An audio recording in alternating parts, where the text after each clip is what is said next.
Friends, this is Kumar Amit and you are watching M Talk Education channel. And dear friends, today we will discuss about the homonyms. Homonyms are very important for your examinations, various type of examinations. और एक चीज और है कि homonyms एक ऐसा मतलब ये टॉपिक है कि इसको लगभग सभी को जानना चाहिए। जितने लोग ऑफिशियल हैं, ठीक है, जो अच्छा तरह से पढ़ते लिखते हैं, जो न्यूज़पेपर पढ़ते हैं या बुक्स पढ़ते हैं, मैगजीन्स पढ़ते हैं, ठीक है, और एग्जामिनेशंस के लिए जो लड़के प्रिपेयर कर रहे हैं उनके लिए होमोनिम्स बहुत ही जरूरी होता है, क्योंकि homonyms are the words that are similar in sound और pronunciation but different in meaning. ये साउंड तो एक जैसे देते हैं, प्रोनाउंसिएशन इसका एक जैसा होता है, लेकिन इसका मीनिंग क्या होता है, मीनिंग इसका अलग अलग होता है। अगर हम अफेक्ट के जगह पर इफेक्ट लिख दें तो अर्थ का अनर्थ हो जाएगा, ठीक है। अफेक्ट के जगह पर इफेक्ट लिख दें तो अर्थ का क्या हो जाएगा, अनर्थ हो जाएगा। एडिशन, इस एडिशन के जगह पर अगर हम ये एडिशन लिख दें तो क्या हो जाएगा, अर्थ का अनर्थ हो जाएगा। इसीलिए होमोनिम्स को जानना काफी इंपॉर्टेंट है। आइए एक एक करके पढ़ते हैं। तो देखिए सबसे पहला है अफेक्ट। स्पेलिंग देखिए AFFECT, अफेक्ट। अफेक्ट मतलब होता है टू एक्ट अपॉन और टू प्रिटेंड, यानी प्रभाव डालना। टू प्रिटेंड का मतलब क्या होता है, प्रभाव डालना। इसको सेंटेंस में देखते हैं, the drought affected a large part of the district. The drought affected a large part of district. यानी डिस्ट्रिक्ट का, जिला का एक बहुत बड़ा हिस्सा ड्रॉट से प्रभावित था, ठीक है, ड्रॉट से प्रभावित था। अब देखिए इफेक्ट स्पेलिंग क्या है, EFFECT। इसका मतलब होता है रिजल्ट, और रिजल्ट मतलब प्रभाव, ठीक है, हिंदी क्या होगा, प्रभाव। अब देखिए internet produces a bad effect on new generation या यंग जनरेशन। देखिए नए जनरेशन के लड़कों पर, यानी नया जनरेशन पर इंटरनेट ने बहुत ज्यादा बैड प्रभाव छोड़ा है, बहुत बुरा प्रभाव छोड़ा है, ठीक है। इंटरनेट ने क्या किया है, प्रोड्यूस किया है क्या, बैड इफेक्ट, किस पर, तो यंग जनरेशन पर, ठीक है। अब देखिए एडेप्ट, ADAPT। इस एडेप्ट का मतलब होता है अकोमोडेट, और अकोमोडेट का हिंदी क्या है, व्यवहार। जैसे one should adopt oneself to the new circumstances. नए परिस्थितियों के अनुसार किसी को भी ढल जाना चाहिए, ठीक है। यानी वन कहने का मतलब क्या है, व्यक्ति को क्या करना चाहिए, नए परिस्थितियों के अनुसार उसको व्यवहार करना चाहिए, ठीक है। अब देखिए ये एडेप्ट हो गया, ये एडेप्ट है ADEPT। इस एडेप्ट का मतलब होता है एक्सपर्ट, और एक्सपर्ट का हिंदी होता है निपुण। He is an adept in folk dance. वह लोक नृत्य में क्या है, लोक नृत्य में निपुण है, वह लोक नृत्य में क्या है, निपुण है फ्रेंड्स। तो इस तरह से हम सेंटेंसेस को यहां फॉर्म करेंगे। अब देखिए तीसरा जो है एडॉप्ट है।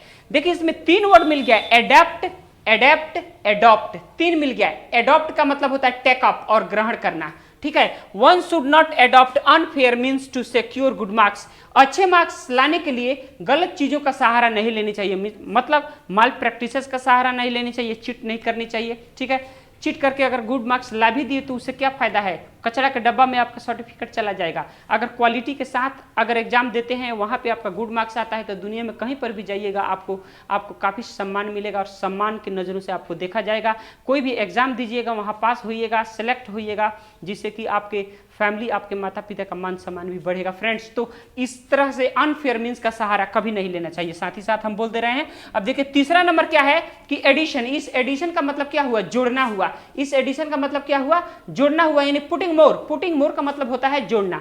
अब देखिए आई एम टू बाई 2 मोर, मुझे खरीदना है 2 ज्यादा कॉपीज इन एडिशन। ये भी फ्रेज है, देखिए इन एडिशन का मतलब होता है इसके बाद, ठीक है, इसके अलावा। In addition to this one, यानी इस बुक के अलावा मुझे 2 बुक और खरीदना है, ठीक है। अब देखिए इस एडिशन के अलावा ये एडिशन है। इस एडिशन का मतलब क्या होता है, ये प्रिंटिंग बुक है, यानी इसी का मतलब होता है प्रिंटिंग बुक। ये एडिशन होता है first edition, second edition, third edition, fourth edition, fifth edition, 10th edition, 12th edition, इसको हम लोग कहते हैं एडिशन, ठीक है। जैसे देखिए the first edition of this book has sold like hot cake. Hot cake के जैसा इसका पहला एडिशन का जो बुक छपा था वो सारा का सारा क्या हो गया, बिक गया। देखिए the first edition of this book has sold like hot cake. ठीक है, अब देखिए नेक्स्ट क्या है, 4 नंबर पर है एक्सीड। एक्सीड, 2 एक्सीड होता है, एक ये एक्सीड है ACCEDE और एक एक्सीड है EXCEED एक्सीड। ठीक है, 2 एक्सीड होता है, दोनों का स्पेलिंग याद रखिएगा, दोनों का स्पेलिंग अलग अलग है। अब देखिए इस एक्सीड का मतलब होता है स्वीकार करना यानी एग्री करना, जैसे he will not accede to your request, वो तुम्हारी प्रार्थना को नहीं मानेगा, वो तुम्हारी प्रार्थना को स्वीकार नहीं करेगा या नहीं मानेगा। अब देखिए इस एक्सीड का मतलब क्या हुआ, टू बी ग्रेटर का मतलब क्या होता है, बढ़ना या बढ़ाना, बढ़ाना भी और बढ़ना भी दोनों होता है एक्सीड का मतलब। ट्रांसलेशन में देखिए right an essay not exceeding 300, एक ऐसे लिखिए, एक निबंध लिखिए जिसमें 300 शब्दों से ज्यादा नहीं होना चाहिए, शब्द उसके 300 से ज्यादा नहीं होनी चाहिए फ्रेंड्स। तो ये है होमोनिम्स, बहुत ही इंपॉर्टेंट है और बहुत ही खास है, इसलिए इसको बार बार पढ़ने का और याद करने का जरूरत पड़ता है। आइए देखते हैं नेक्स्ट फ्रेंड्स, 5 नंबर में देखते हैं एक्सेस, ACCESS एक्सेस। इस एक्सेस का मतलब क्या होता है, पहुंच, अप्रोच, रीच और अप्रोच, इस एक्सेस का मतलब होता है। ट्रांसलेशन में अगर देखेंगे तो बोलेंगे nowadays every person has an easy access to the temple irrespective to his caste. अभी आजकल कास्ट के अगर कास्ट के तुलना में हम देखते हैं तो आजकल सभी कास्ट के लोगों को आराम से टेंपल में जाने की इजाजत मिलती है। ठीक है, देखिए पहले क्या था, पहले था कि हमारे आज़ादी के समय 1947 में जब अपना देश आज़ाद हुआ, 1950 के बाद भी ऐसी कट्टरता हमारे देश में थी कि मंदिरों में लोगों को नहीं जाने दिया जाता था। यानी जो निचली कास्ट के लोग थे, जो शेड्यूल कास्ट के लोग थे, जो SC कास्ट के लोग थे, जो SC क्लास के लोग थे, उन लोगों को नहीं जाने दिया जाता था। क्यों नहीं जाने दिया जाता, क्योंकि वो छुआछूत का वहां पे भेदभाव हमारे समाज के अंदर किया जाता था, इसलिए नहीं जाने दे। But nowadays every person has an easy access to the temple irrespective to his caste, चाहे किसी भी कास्ट के लोग हों, आज यानी बहुत ही आसानी से किसी भी मंदिर में जा सकते हैं, पूजा पाठ कर सकते हैं। अभी कोई भी किसी भी तरह का मुश्किल खड़ा नहीं होगा। नेक्स्ट देखिए एक्सेस, AEXCESS यानी EXCESS, ये एक्सेस एक मीनिंग है एक्सेस। ये एक्सेस और ये एक्सेस दोनों में स्पेलिंग का अंतर है, इसमें ACCESS और इसमें EXCESS। ठीक है, और इस एक्सेस का मतलब क्या होता है, मोर देन एनफ यानी अधिकता, जरूरत से ज्यादा। ठीक है, मोर देन एनफ एक्सेस। अब देखिए excess of everything is bad, यानी किसी भी चीज की अधिकता खराब होती है, किसी भी चीज की अधिकता क्या होती है, खराब होती है। अब देखिए 6 नंबर पर देखिए एक्सेप्ट का मतलब होता है टू टेक और स्वीकार करना। एक्सेप्ट का मतलब क्या होता है, टू टेक और स्वीकार करना। स्पेलिंग क्या है, ACCEPT एक्सेप्ट का मतलब होता है स्वीकार करना। और इसमें देखिए he can not accept this gift, accept का मतलब होता है स्वीकार करना। वह आपका गिफ्ट या वह यह गिफ्ट स्वीकार नहीं कर सकता, वह यह गिफ्ट स्वीकार नहीं कर सकता है। इसलिए अब देखिए यहां पर नेक्स्ट जो एक्सेप्ट है, ये देखिए वजाए यानी EXCEPT। इस एक्सेप्ट का मतलब क्या होगा, लिविंग आउट यानी वजाए। ठीक है, except Nishu everyone was present in the party, यानी पार्टी में निशु को छोड़ करके बाकी सभी लोग प्रेजेंट थे यानी उपस्थित थे। निशु को छोड़ करके पार्टी में सभी लोग उपस्थित थे, तो इस एक्सेप्ट का मतलब क्या होता है, वजाए। ठीक है, 7 नंबर पर हम देखते हैं अल्टर का मतलब क्या होता है, अल्टर मतलब होता है चेंज, और चेंज का हिंदी मीनिंग क्या होता है, बदलना। ठीक है, you can alter my opinion, you can alter my, अगर हम इसको कर दें you can't alter my, you can't alter my opinion about her, you can't alter my opinion about her. तो देखिए ये चीज हो गया। अब बात आती है 7 नंबर पर इस अल्टर का, यानी ये इस अल्टर का ALTAR अल्टर। इस अल्टर का मतलब क्या होगा? तो इस अल्टर का मतलब होगा place of offering. Place of offering यानी बेदी। बेदी का मतलब क्या समझ रहे हैं आप? वही बलि बेदी वाला बेदी है यह। जैसे सुभाष चंद्र बोस ने देश के लिए बेदी पर चढ़ गए, ठीक है, इस तरह से।